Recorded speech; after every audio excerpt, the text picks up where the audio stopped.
Hey everyone, in this video I'm going to be showing you 20 build tips and tricks to prepare you for 1.17. 1.17 is already shaped up to be quite an ambitious update with many interesting blocks, but it does lack a few decorational blocks. That isn't to say that there aren't a bunch of cool designs that you can incorporate into your builds, as you'll see in a few minutes. Now just sit back, relax, and enjoy these 20 build tips and tricks. And if you enjoy the video, I'd really appreciate if you hit the like button and subscribe to the channel. It means a lot to me. For our first design, I ended up creating this interesting chandelier which uses the new candles in 1.17 as the light source on top of them. I ended up having these dark oak fences with these fence gates connecting to this hopper. And before I would actually use the torches, but I think that the candles just look a lot better in comparison to the torches. I also incorporated the new 1.17 candles into this cabinet here and put them on top of this table as a decorational aspect to add more to the room itself.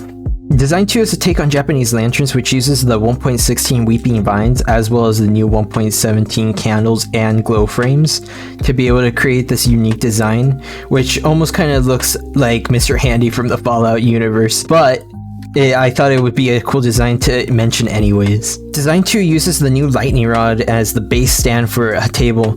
The only thing is that when you put down a lightning rod as is, it'll end up putting the little bulb at the very top. So what I ended up having to do is just place blocks like this and put the lightning rod underneath, and then that creates the base of the table.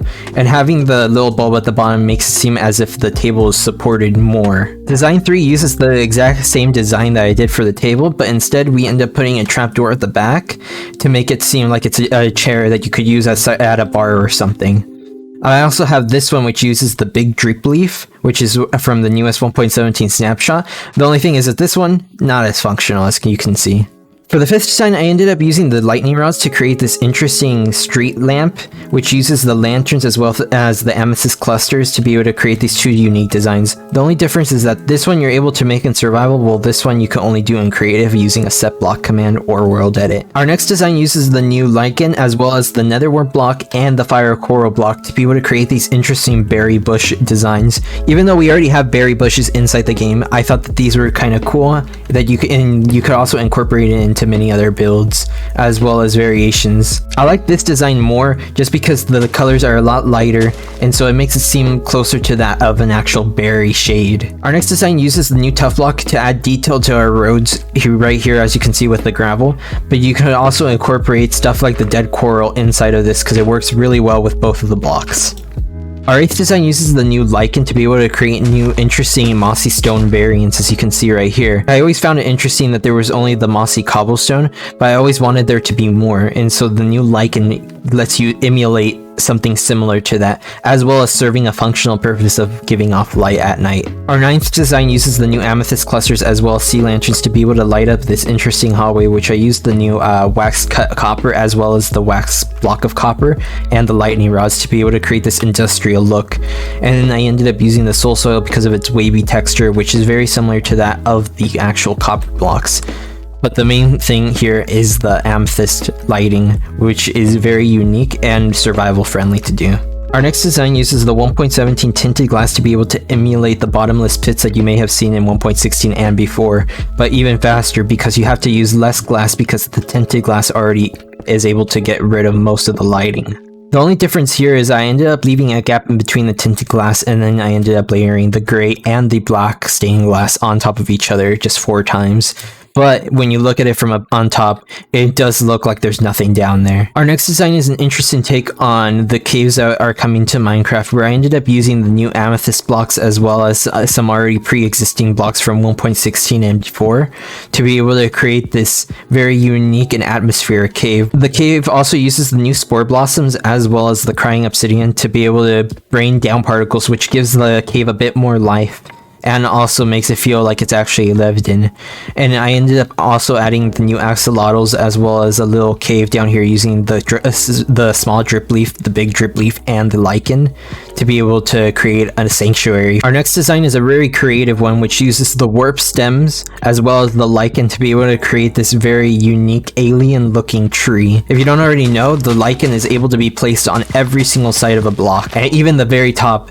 So what I ended up doing was using a set block command command and creating this leaf texture, and I'm able to put them next to each other. Even if it's not very survival friendly, I thought it would be an interesting thing that I think builders can use in their own builds. This next design uses the 1.17 dripstone block to be able to create this interesting palm tree design, as well as uses the pots and mushrooms to be able to create a coconut design. I really like the dripstone blocks because it has a very similar texture to the jungle logs, with the lines going horizontally across instead of vertically like with many other log blocks, as well as the texture being similar to that of an actual palm tree. This next design isn't one of my favorites, but I thought I'd show it off anyways because it has some interesting, unique designs that I thought could be used in other trees down the road. I used the new moss blocks as leaves, and even though I don't like it that much in this tree, I think it would be nice to scatter around in actual bigger trees because you're actually able to put azure bluets as well as the spore blossoms on it. I think adding a bit of the color from the actual flowers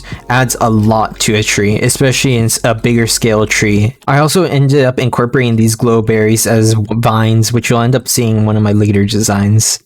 This next design is of a little aquarium I created for some turtles, which uses the new small drip leaf as well as the azalea to be able to create this little aquarium where the turtles can live in peace.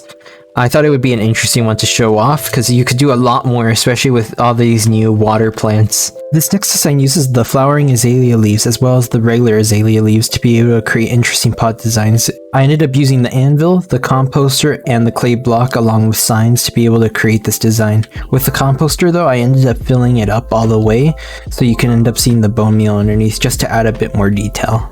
This design is probably my second favorite next to the palm tree, which uses the new spore blossoms as flowering azalea leaves and the new glow berries to be able to create these cool, unique hanging flower designs.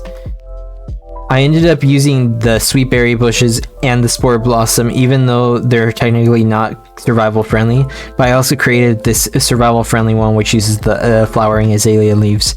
I really like the spore blossom one the most, especially because it could be incorporated into so many cool and unique creative builds down the road. For this next design, I used the flora inside of the newest 1.17 update to be able to show off what you can achieve with a swamp design. I ended up using the glow berries as more three-dimensional vines in comparison to the ones that are already in most swamps, as well as the flowering azaleas as the leaf blocks, and the actual flowering azaleas and regular azaleas to be able to add bushes to the swamp. I also used the hanging roots as a little bit more detail to show off in these bigger roots on the tree. I also used the new moss blocks to add a bit more depth to the terrain itself, especially down here closer to the bottom level. This next design is a much simpler one, which uses the new flowering azaleas to be able to create this front yard pot area, and if you really wanted to, you could put a giant window here and just have this at the very front of your house. Even though it's a much simpler one, I thought I'd show one off anyways because I really like the design, especially when next to the sweet berry bushes because they're both almost on the same scale.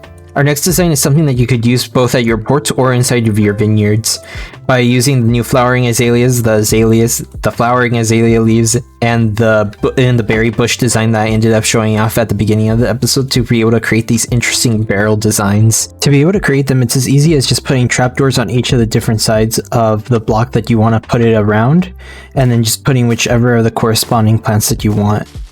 Just remember that if you're going to be doing the one right here with the fire coral block, you're going to have water underneath it, because if you don't, then it's just going to end up dying pretty quickly. Anyways, that's going to do it for this video. If you guys enjoyed the video, I'd really appreciate it if you hit the like button and subscribe to the channel. I'll be putting out more content like this down the road.